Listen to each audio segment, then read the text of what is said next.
Hello बच्चों। I hope आप लोगों की छुट्टियां बहुत अच्छे से कट रही है। और हमने आपसे पिछले वीडियो में भी बात की थी कि हम लोग हंसते खेलते थोड़ा थोड़ा पढ़ाई अगर आगे हम लोग बढ़ा लेते हैं तो आपके लिए बहुत फायदा होगा जब आपका स्कूल खुलेगा। तो आज हमारा ये सेकेंड वीडियो है for accounting terms for class 11। तो बच्चे प्लीज आप लोग रेडी हो जाइए अपने कॉपी पेन को लेके। जो नोट्स छोटे इंपॉर्टेंट नोट्स है उसको आप नोट करते रहिएगा, आपके लिए बहुत फायदा होगा। ओके, चलो let us start. Accounting terms, class 11 accounting terms, ये हमारा सेकेंड पार्ट है। फर्स्ट एक वीडियो हमने ऑलरेडी कर लिया है और आज हम ये दूसरा लेक्चर कर रहे हैं। तो आज हम पढ़ेंगे एक्सपेंडिचर एंड एक्सपेंसेस। कंफ्यूजन ना हो, हमने पिछले वीडियो में भी पढ़ा था रिसीट्स, रेवेन्यू एंड इनकम। तीनों बहुत सिमिलर टाइप का होता है, बच्चे कंफ्यूजन इसमें करते ही करते हैं। तो इनका अगर कॉन्सेप्ट क्लियर नहीं होगा तो आपको हमेशा एक डाउट, एक डिलेमा हमेशा रहेगा। तो ऐसे ही ये वाला टर्म भी है, एक्सपेंडिचर एंड एक्सपेंसेस। चलिए इसको समझते हैं। एक्सपेंडिचर में हम क्या क्या पढ़ेंगे?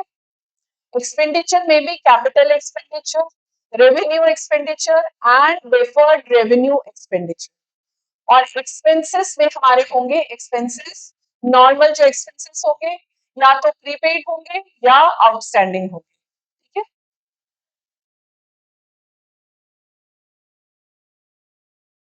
So let us start with expenditure. Expenditure is the amount spent or liability incurred for purchasing assets and goods or services। जितने भी खर्चे आपके होते हैं, टोटल खर्चे ऑफ द बिजनेस, जैसे हमने रिसीट्स में पढ़ा था टोटल रिसीट्स, उसी तरह से एक्सपेंडिचर होता है टोटल खर्चा फॉर अ बिजनेस। जो भी, या तो कोई लायबिलिटी इनकर्ड होता है फॉर परचेजिंग एसेट, अगर आपने एसेट परचेज किया वो भी आपके एक्सपेंडिचर हुए, या आपने गुड्स सेल किया नॉर्मल कोर्स ऑफ बिजनेस में, या आपने सर्विस प्रोवाइड की। तो इसका मतलब क्या होता है कि कैपिटल और रेवेन्यू दोनों इसमें इन्वॉल्व है। ठीक है, सो कैपिटल एक्सपेंडिचर अब क्या होता है इसको भी देखते हैं। Capital expenditure as the name suggest, it is the expenditure that is incurred to purchase fixed assets or improving the existing fixed assets which will increase the earning capacity of the business। ठीक है, पहला चीज होता है कि हम fix asset को purchase कर रहे हैं, तो वो नॉर्मल है कैपिटल एक्सपेंडिचर। कोई भी फिक्स्ड एसेट जो हमारे बिजनेस में हमने एक बार परचेज किया और उसका बेनिफिट हम बहुत सारे सालों में यूज करेंगे, उसका हम बेनिफिट लेंगे, वो कैपिटल एक्सपेंडिचर होता है। ठीक है, तो फॉर परचेज फिक्स्ड एसेट।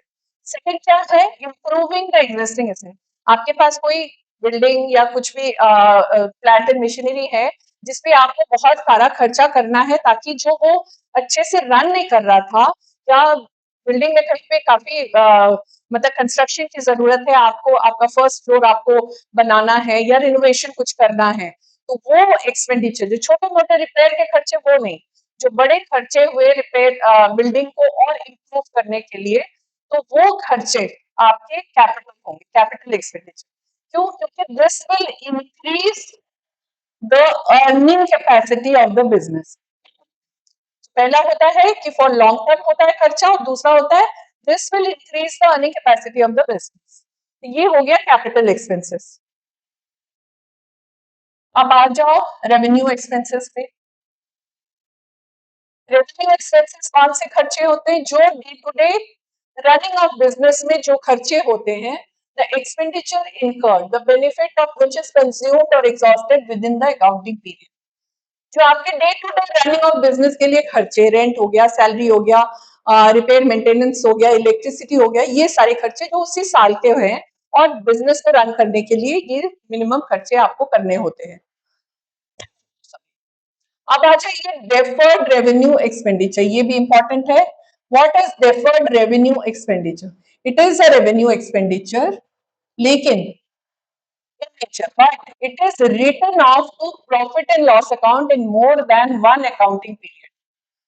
ठीक है, ये वाला वो एक्सपेंडिचर होता है जो बड़े खर्चे होते हैं, जैसे बहुत एक बिजनेस में एडवर्टाइजिंग एक बहुत बड़ा खर्चा होता है, तो ये बहुत बड़ा खर्चा है, लेकिन इसको हम कैपिटल एक्सपेंडिचर नहीं ट्रीट करते, क्योंकि ये एक साल में नहीं यूज होता है कि 2-3 साल में इसके बेनिफिट को हम महसूस कर सकते हैं.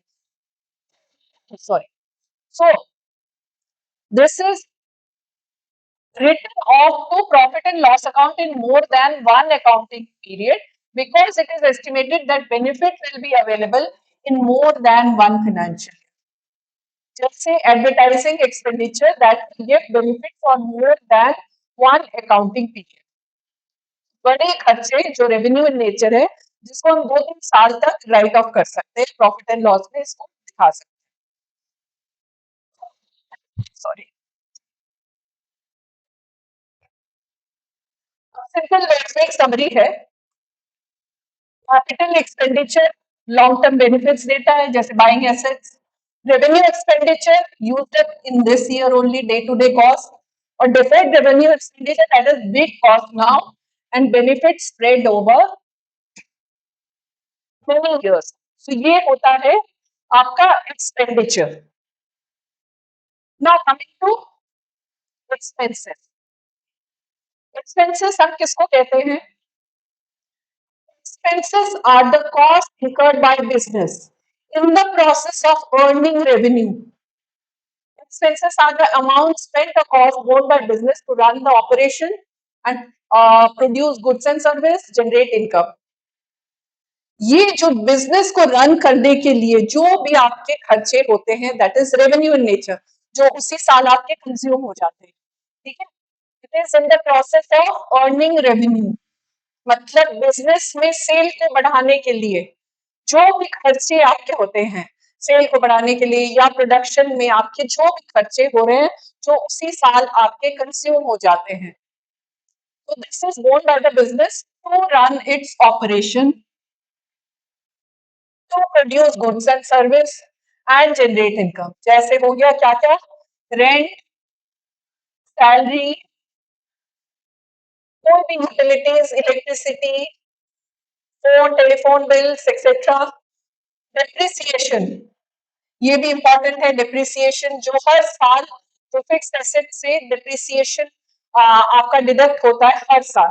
वो या आप रॉ मटेरियल परचेज कर रहे हो कुछ भी इस तरह के जो भी खर्चे जो उसी साल यूज हो जा रहे हैं that is expenses not expenditure.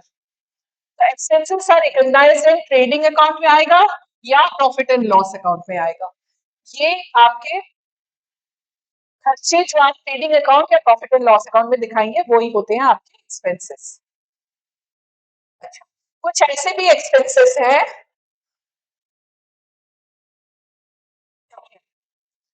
These are some exceptional expenses. Prepaid expenses.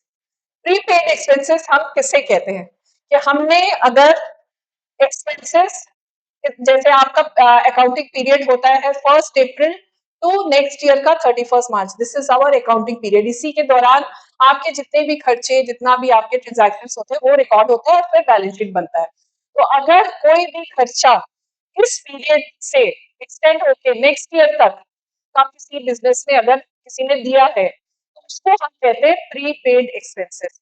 यानी उसकी सर्विसेज ये जो खर्चा है उसकी सर्विसेज हमने अभी यूज नहीं की है लेकिन हमने इन एडवांस पे कर दिया है. ठीक है.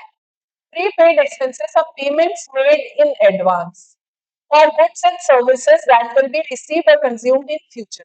अभी सपोज दिसंबर में किसी ने अगर रेंट पे कर दिया या इंश्योरेंस के लिए प्रीमियम वगैरह कुछ पे कर दिया. सो दिसंबर में इसने रेंट पे किया फॉर 12 मंथ्स.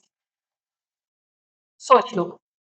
ठीक है. फॉर 12 मंथ्स के लिए रेंट अभी पे कर दिया तो इसका मतलब कितना हुआ? जैसे 1000 के हिसाब से 12,000 पूरा टोटल इसने प्रीपेड एक्सपेंसेस कर दिया. अगर दिसंबर में किया है तो टिल दिसंबर नेक्स्ट ईयर. तो हम अगर मार्च तक देखना चाहे तो हमारा 3 मंथ जनवरी फरवरी मार्च जनवरी फरवरी और मार्च बस यही है जो इस साल का होगा. तो 3 मंथ्स का 3000 is for this year and जो अप्रैल से लेकर दिसंबर नेक्स्ट ईयर का होगा वो हो जाएगा आपका नेक्स्ट ईयर के लिए जिसके लिए हमने अभी से पैसा पे कर दिया है. So we have to record this in profit and loss and this we will record in balance sheet. Prepaid expenses हम बैलेंस शीट में ऐसे ट्रीट करेंगे, उसको हम नेक्स्ट ईयर जाके एडजस्ट करेंगे अपने प्रॉफिट एंड लॉस अकाउंट।